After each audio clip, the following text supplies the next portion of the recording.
Hey, Mr. G here, and I'm going to show you a really cool open alternative chord for the C sharp minor 7th. Now the first thing is, this is what it looks like and sounds like.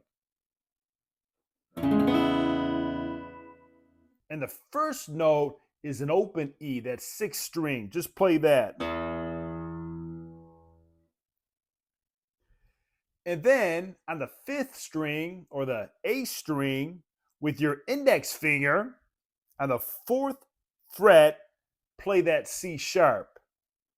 Then on the 4th string, or the D string, with your ring finger, on the 6th fret, play that G sharp.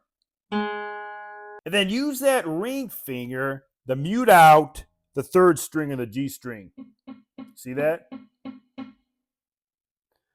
Then the 2nd string is your B string. Play that open.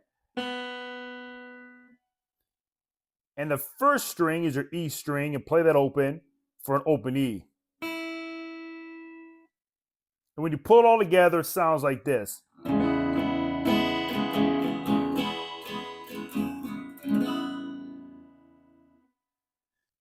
Again, you're going to want to work on your strumming and playing those notes individually.